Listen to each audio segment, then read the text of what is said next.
Vous pensez bien traiter votre voiture, mais certains de vos gestes quotidiens sont en train de réduire drastiquement la durée de vie de votre moteur sans que vous vous en rendiez compte, et ce que vous allez découvrir dans les prochaines minutes pourrait vous faire économiser des milliers d'euros en réparation tout en prolongeant considérablement la vie de votre véhicule. Commençons par une habitude que presque tout le monde a adoptée sans même y réfléchir, celle de démarrer sa voiture et de partir immédiatement sans laisser le temps au moteur de se réchauffer correctement. Lorsque vous tournez la clé de contact après une nuit de repos, l'huile moteur se trouve encore en bas du carter et elle est froide, épaisse et visqueuse. En accélérant directement, vous forcez les pièces mécaniques à fonctionner sans lubrification adéquate, ce qui crée des frottements métalliques extrêmement destructeurs. Les ingénieurs automobiles recommandent d'attendre au moins 30 à 60 secondes avant de solliciter le moteur afin de permettre à l'huile de circuler dans tous les conduits de lubrification. Cette simple précaution peut ajouter plusieurs dizaines de milliers de kilomètres à la longévité de votre bloc moteur. Mais ce n'est que le début, car une autre habitude tout aussi répandue consiste à maintenir des régimes moteurs trop bas en conduisant en sous-régime constant. Maintenant que vous comprenez l'importance de ces informations, je vous invite à vous abonner à cette chaîne et à activer la cloche de notification, car chaque nouvel abonné nous donne la force de continuer à vous partager ces conseils essentiels qui peuvent réellement transformer votre expérience automobile. D'ailleurs, n'oubliez pas de consulter le lien dans la description pour participer à notre jeu concours exclusif réservé aux membres de notre communauté.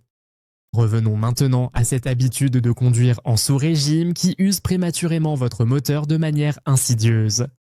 Lorsque vous roulez à 50 km/h en 5e vitesse, vous obligez le moteur à travailler sous une charge excessive avec un nombre de tours insuffisant pour développer sa puissance optimale. Cette situation provoque ce que les mécaniciens appellent le cliquetis moteur, un phénomène de combustion anormale où le mélange air-essence explose de manière incontrôlée au lieu de brûler progressivement. Ces micro-explosions créent des ondes de choc qui martèlent littéralement les pistons, les bielles et les paliers de vilebrequin. À long terme, cette contrainte mécanique excessive entraîne une usure prématurée des segments de piston et peut même provoquer la déformation des soupapes.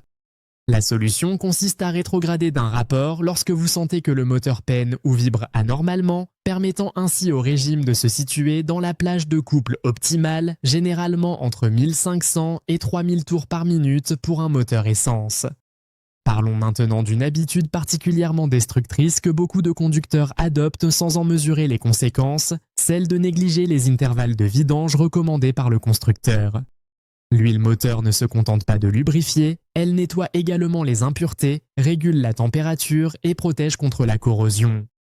Avec le temps et les kilomètres, cette huile se charge de particules métalliques, de résidus de combustion et de boue qui réduisent considérablement ses propriétés lubrifiantes. Continuer à rouler avec une huile dégradée revient à frotter du papier de verre sur les surfaces métalliques de votre moteur. Les constructeurs spécifient des intervalles de vidange précis, généralement entre 10 000 et 15 000 km pour les moteurs modernes, mais ces recommandations supposent une utilisation dans des conditions optimales. Si vous effectuez principalement des trajets urbains avec de nombreux démarrages à froid, si vous tractez régulièrement des charges lourdes ou si vous roulez dans des environnements poussiéreux, vous devriez réduire ces intervalles de 20 à 30%. Ignorer cette règle simple peut réduire la durée de vie de votre moteur de moitié et transformer un bloc prévu pour durer 300 000 km en une épave mécanique à 150 000 km. Une autre habitude extrêmement néfaste concerne la manière dont vous gérez les montées en température du moteur lors de sollicitations intenses. Imaginons que vous venez de rouler sur autoroute pendant 2 heures à 130 km/h, votre moteur a atteint une température de fonctionnement élevée et tous ses composants sont dilatés au maximum.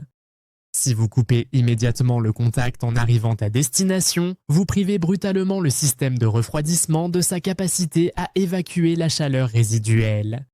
Cette pratique crée des points chauds localisés qui peuvent déformer la culasse, endommager les joints de culasse et même provoquer des fissures dans les composants en aluminium. Les turbos sont particulièrement vulnérables à ce traitement car ils fonctionnent à des températures pouvant dépasser 900 degrés Celsius. Un arrêt brutal prive le turbocompresseur de lubrification alors que ses roulements tournent encore à des dizaines de milliers de tours par minute. La recommandation professionnelle consiste à laisser tourner le moteur au ralenti pendant 1 à 2 minutes après un trajet exigeant, permettant ainsi au système de refroidissement de normaliser les températures avant l'arrêt complet. Examinons maintenant une habitude que beaucoup considèrent comme anodine, mais qui provoque des dégâts considérables sur le long terme, celle de laisser le niveau de carburant descendre régulièrement sous le quart du réservoir. Vous pensez peut-être que cela n'affecte que votre autonomie, mais la réalité est bien plus problématique pour votre moteur. Le carburant joue un rôle essentiel dans le refroidissement de la pompe à carburant qui est généralement immergée dans le réservoir. Lorsque le niveau est bas, cette pompe aspire également de l'air et des impuretés qui se sont déposées au fond du réservoir au fil des années.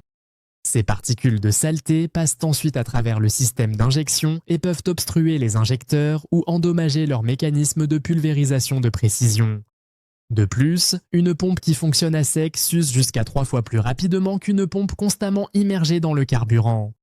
Les injecteurs encrassés modifient le profil de pulvérisation du carburant, créant une combustion incomplète qui génère des dépôts de calamine sur les soupapes et les pistons.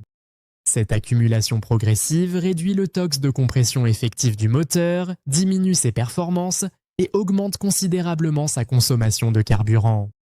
Abordons maintenant une pratique que de nombreux conducteurs considèrent comme des séquences en diesel comme normale, mais qui soumet le moteur à des contraintes mécaniques excessives, celle d'accélérer brusquement à froide ou à chaud, sans respecter une montée en régime progressive. Lorsque vous enfoncez brutalement la pédale d'accélérateur, vous demandez au moteur de passer instantanément d'un régime de ralenti à un régime élevé. Cette sollicitation soudaine crée des pics de pression dans les chambres de combustion qui peuvent atteindre jusqu'à 100 bars en quelques millisecondes. Les bielles et le vilebrequin subissent alors des contraintes en flexion et en torsion qui dépassent largement les valeurs pour lesquelles ils ont été dimensionnés en utilisation normale. À chaque accélération brutale, vous créez des micro-fissures dans la structure métallique de ces composants qui se propagent progressivement jusqu'à provoquer une rupture catastrophique. Les constructeurs automobiles conçoivent leurs moteurs pour supporter occasionnellement ces contraintes, mais certainement pas de manière répétée plusieurs fois par jour. Une conduite souple et progressive permet aux pressions de monter graduellement, donnant aux composants le temps de s'adapter aux efforts mécaniques. Poursuivons avec une erreur que commettent la plupart des conducteurs sans même s'en rendre compte, celle de négliger le remplacement du filtre à air selon les intervalles recommandés. Le filtre à air constitue la première ligne de défense de votre moteur contre les impuretés présentes dans l'atmosphère. Un moteur qui tourne à 3000 tours par minute aspire environ 400 litres d'air par minute, soit l'équivalent d'une petite pièce remplie d'air toutes les 15 minutes. Si ce flux d'air massif n'est pas correctement filtré, des particules abrasives pénètrent dans les cylindres et agissent comme du papier de verre sur les parois. Un filtre à air encrassé réduit également le débit d'air disponible pour la combustion, créant un mélange trop riche en carburant. Cette combustion incomplète génère des dépôts de calamine et augmente les émissions polluantes tout en réduisant les performances du moteur. Les symptômes d'un filtre à air saturé incluent une perte de puissance, une consommation accrue et des hésitations à l'accélération, mais lorsque ces signes apparaissent, les dégâts internes ont souvent déjà commencé. Le remplacement préventif tous les 15 000 à 20 000 km ou une fois par an représente un investissement minime comparé aux réparations majeures que peut nécessiter un moteur endommagé. Analysons maintenant une habitude particulièrement dommageable pour les moteurs turbocompressés qui équipent désormais la majorité des véhicules modernes. Beaucoup de conducteurs ignorent que les turbos nécessitent une attention particulière en raison de leurs conditions de fonctionnement extrêmes. Un turbocompresseur fait tourner sa turbine à des vitesses pouvant atteindre 200 000 tours par minute, soit plus de 3000 tours par seconde. À ces vitesses vertigineuses, les palières de roulement doivent être lubrifiées en permanence par un flux d'huile. Sous pression pour éviter leur destruction instantanée. Démarrer et partir immédiatement ou couper le contact après une sollicitation intense prive le turbo de cette lubrification critique au moment où il en a le plus besoin. Les constructeurs recommandent d'utiliser des huiles de haute qualité, spécifiquement formulées pour résister aux températures élevées générées par les turbos modernes. Utiliser une huile de qualité inférieure ou dépasser les intervalles de vidange entraîne la formation de dépôts carbonés dans les conduits d'huile du turbo, réduisant progressivement son débit de lubrification. Cette dégradation insidieuse se manifeste d'abord par une perte de puissance subtile, puis évolue vers un bruit de sifflement anormal avant la défaillance complète du turbocompresseur. Le remplacement d'un turbo peut coûter entre 1500 et 3000 € selon les modèles, une somme considérable qui aurait pu être évitée avec des gestes simples. Terminons par une habitude que presque personne ne considère comme problématique mais qui contribue significativement à l'usure prématurée du moteur, celle de négliger le système de refroidissement et son entretien régulier. Le liquide de refroidissement ne se contente pas d'absorber la chaleur du moteur, il protège également contre la corrosion, lubrifie la pompe à eau et élève le point d'ébullition du système. Avec le temps, les additifs anti-corrosion se dégradent et le liquide devient acide, attaquant les surfaces métalliques du circuit de refroidissement.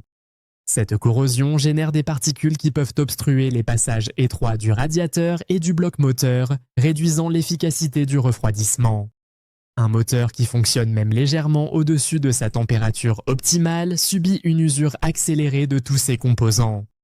Une augmentation de seulement 10 degrés Celsius peut doubler la vitesse de dégradation de l'huile moteur et accélérer considérablement l'usure des segments de piston. Les constructeurs recommandent le remplacement du liquide de refroidissement tous les 2 à 5 ans selon les formulations, un entretien souvent négligé qui pourrait pourtant prévenir des pannes catastrophiques. Maintenant, vous comprenez pourquoi ces habitudes apparemment anodines sont en réalité des ennemis silencieuses de votre moteur et comment quelques changements simples dans votre comportement de conduite peuvent littéralement doubler la durée de vie de votre véhicule tout en vous évitant des réparations coûteuses et des immobilisations frustrantes.